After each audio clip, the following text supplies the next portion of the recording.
Yasmin Khan for Team TV, and today we're going to be speaking to Henry Nurick, who is the Managing Director of the Team Group of companies.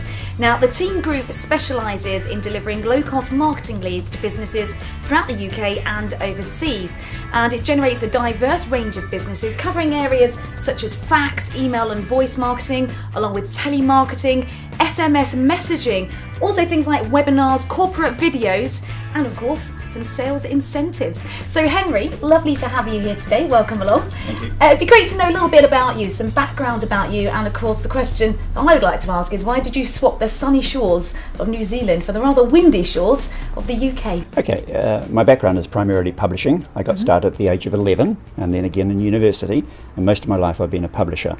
I came to the UK in 1995 not to get away from publishing, but because I had a specific assignment, which was to go treasure hunting or to put together a public company looking for Spanish wrecks on the shores of the ocean around Antigua and Barbuda. The reason for being in the UK, apart from that, is that there are 60 million people here versus 4 million in New Zealand. In other words, a much bigger marketplace.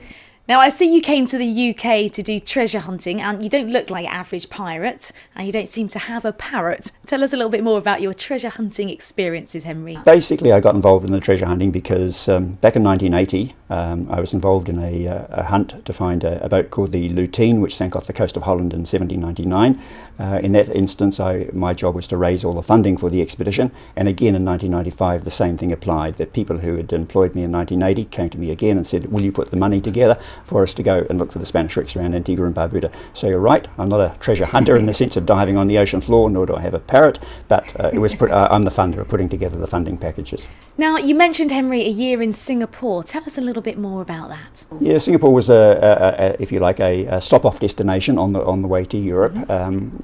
Because of my background in publishing, I was headhunted in late 1993 and asked if I would go to Singapore with an offer I couldn't refuse to take charge of a publishing company in Singapore that was losing a lot of money. I was told that the company was losing around $200,000 a year. When I got there, I found it was well over $1 million a year. But within 7 months, we had them back to profitability, taking steps that basically I knew which had to be taken and they didn't have the balls to take. Yeah. And at the end of the year, I moved on to the UK because that was my contract period was for 1 year, but having gotten back to profitability. So Henry, your current business has been going for 11 years. What's next for Henry? Basically anything to do with B2B marketing. I mean, I'm totally fascinated by marketing. I'm passionate about it. I'm driven by it.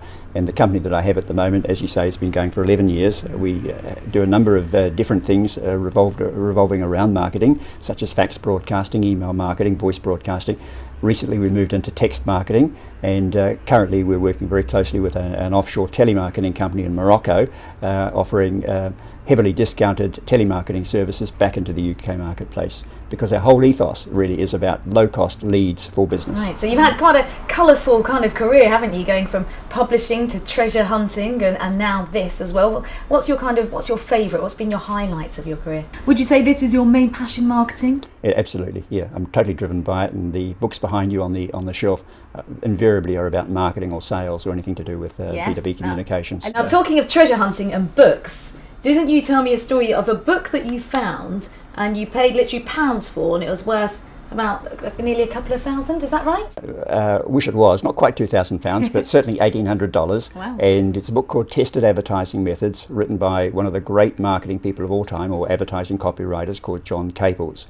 It's a book that I had a recent edition, but I was looking for a first edition and found one on a journal called Craigslist last year in the United States.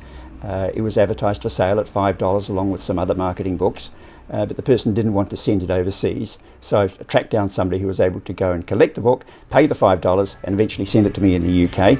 And yes, it actually has an appraised value of around $1,800. Fantastic. What book was that again? And you won't look out for that one. Thank you very much there, Henry. Okay, this is Yasmin Khan signing off for Team TV.